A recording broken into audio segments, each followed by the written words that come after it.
What's up, everybody? Anton Kraly here, and welcome back to the Dropship Lifestyle YouTube channel. What you're about to watch is the video version of my podcast, which is called eCommerce Lifestyle. We post 2 new episodes on this channel every single week, where the goal is to help store owners increase their revenue, automate their operations, and become #1 in their niche. So if you're running an e-commerce store, I would highly recommend you click that subscribe button, turn on notifications so you can be notified every single time we release a new video just like this. So with that being said, let's go ahead and get into the podcast. What's up, everybody? Anton Kraly here from eCommerceLifestyle.com, and welcome back to the podcast. If you haven't heard, in a recent episode, I think it was a couple of weeks ago now, I had an episode called Shopify Payments Deemed Her Business as High Risk. And in that episode, I answered a woman's question who had emailed in and actually had her Shopify Payments account closed down.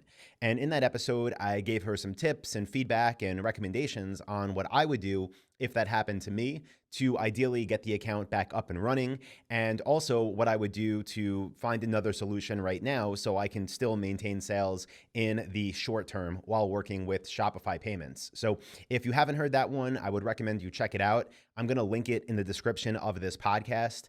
But in this episode specifically, what I want to do is answer a question that's related but a little bit different. And this one just came in on a live stream that I hosted on Monday. And this question was asked by Ruthie, who said, if Shopify has placed a 30% reserve on all of my sales for a minimum of 120 days, what can I do since this is more than my profit margins? So Ruthie, first of all, I'm sorry to hear that happened to you, but what I want to do in this episode is first explain to everybody what that means, and then explain what I would do if that happened to me. And by the way, this has happened to me, not specifically with Shopify Payments, but with other merchant accounts that we use. So first of all, what is a reserve? There's 2 types of them. And what they basically are is a way for the merchant account, the company that connects your bank to the credit cards and debit cards of people that are buying from you.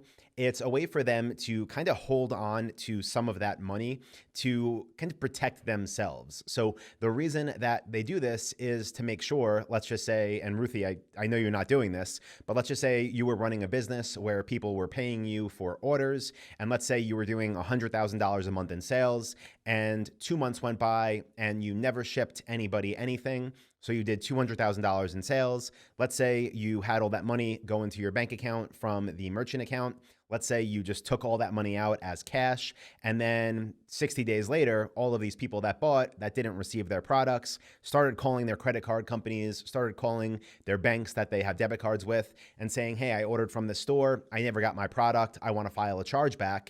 What would then happen is the merchant account that gave you that money, that deposited that money in your account, would try to get it back. And if there was no money in your account, they couldn't get it back. So they would be liable in that situation for $200,000. So first of all, the reason companies attach reserves to accounts is, again, not because they just want to be greedy. It's because they think, let us protect our downside by holding on to this amount of money for X amount of days in case something bad happens with this business, so that we can kind of protect ourselves, right? And not be liable for this cash. Now, with that being said, there are definitely ways to negotiate. There are ways to make sure this doesn't happen. And there's ways to protect your margin and actually make money while these reserves are attached to your account.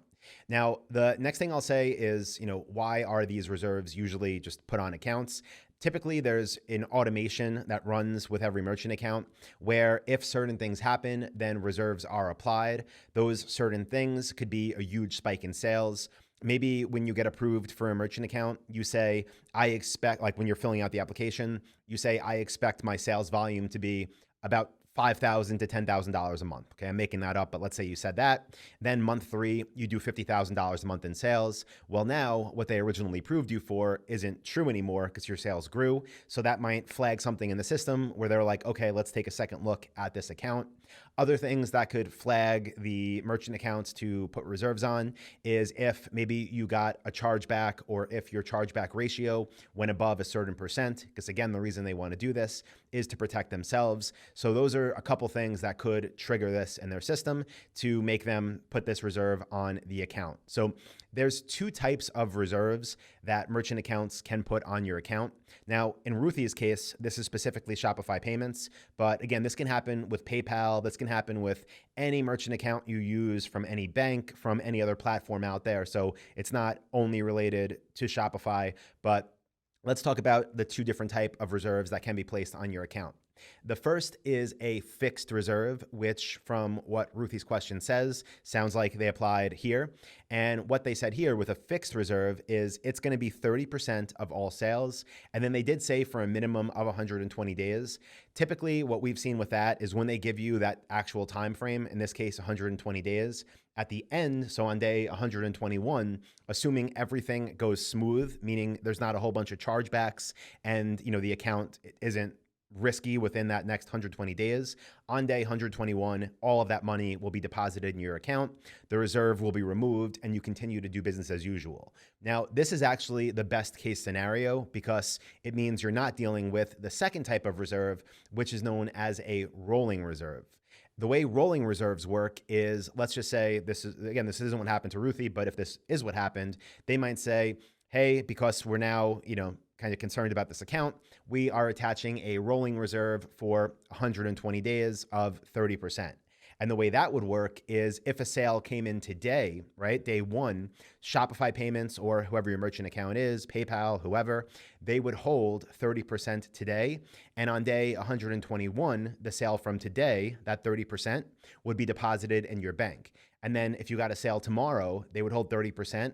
And then 120 days from tomorrow, that money would go in. So that one is the one you really don't want, especially if you're running a business where you have, higher actual costs, because then you're always that far behind with getting your payments. So we've had them both happen. We've been able to make it work both ways. But what I want to focus on in this episode is specifically that fixed reserve, because that is more appropriate to the question. So the first thing I would say is when any merchant account reaches out and tells you, hey, we've just applied this reserve to your account, the first thing you want to do is try to negotiate it with them. We've never had it where we've had a reserve applied and got them to just say the next day, okay, it's gone. We've never had that happen, even with over a decade of history. But what we have been able to do is respond and say, be nice, always be nice. Be nice always helps. Don't freak out. Just respond to them and say, hey, understand. I just want to let you know that 30% really does hurt our margins. It's going to be hard for us to operate. And I want to show you that we have, this is our chargeback history. Because again, that's the main reason, right? So if you've been in business even 6 months, send them all of your previous orders and show them that you've had no chargebacks, or show them that your chargeback ratio is 0.2%, right? Just show them that history. So send them that. Another thing you can send them is tracking numbers. So in that first response, send them, hey, we've had 100 orders. Here are all of the 100 orders in a CSV file or a Google Sheet or an Excel sheet, whatever. And here are tracking numbers for all of them. Again, proving to them that you are doing business ethically. Now, another thing that you definitely don't have to send, and they don't require this, but if you have already been in business for a while and you have basically a balance in your bank account, right? If you basically have your own reserve there, you can even send them that. So send them, again, what your current chargeback ratio is, which is ideally much less than 1%. Send them a list of your recent orders with tracking numbers so they know that customers are getting what they actually ordered. And optional, but if you have funds in the bank, send them a screenshot of that or a bank statement so they know that you are financially stable. And then just say, is there any way you can lower either the amount of days or ideally the percentage of the reserve? And what we found, as long as we're nice about it, we always get it down. And I think the reason is because they know, right? They know that people are going to kind of refute, and they always ask for the biggest. But if you're nice about it, if you respond the right way, I see no reason why they wouldn't lower this to 20%, at a minimum, maybe even less. But again, send them that information. And if it checks out, then I do think that you can get that down. So definitely do that. So that's the first thing I would do, negotiate that deal. The second thing that you should definitely be doing is spreading out how you're accepting payments. So right now you're accepting Shopify payments. You also want to accept PayPal. Now PayPal, again, the same thing can happen, but it's not happening right now, right? So add the PayPal button to your store, integrate it with Shopify, have that as an additional way that customers can pay you. Also, you want to be sure you're accepting Amazon payments. What this allows customers to do is just check out with whatever payment information they have stored in Amazon. That's not through Shopify payments, so you'll get that money all right away as well, just like with PayPal. And then also you want to be offering financing so that you have another way people could pay, another payment form that's not attached to a reserve. I recommend you go to Klarna.com and try to get approved with them first. You can also use Affirm.com. They're basically the same thing. So you could try to get accounts with both of them, see who approves you faster. Get those on your site literally today. So anybody that orders with any of those three payment methods, again, you get the funds right away. So you definitely want to do that. Now, the third thing that I would do if I was you and that I recommend you do is get a backup merchant account. So something to replace Shopify payments for the short term. You can do this at 2checkout.com, the number 2checkout.com. They integrate with Shopify. You can open a merchant account there. That should not have a reserve on it when you first open it. If you don't want to use 2checkout or you just want another option, just call your local bank, go into your local bank, go to your local bank's website, whatever, and ask for a merchant account with them. Open up a merchant account directly with your bank. Again, that should be opened with no reserve, and attach that to your Shopify store. And what I want to say about either of these methods, right? Whether you're using 2checkout or a merchant account with your local bank, I don't want you to replace Shopify payments forever with that. What I want you to do over the next 120 days is cycle between how you're accepting money as your main integration with Shopify. So what I would do is maybe for the next 2 weeks, I would have, instead of Shopify payments, I would have my Shopify store using the 2checkout integration. So again, no reserve.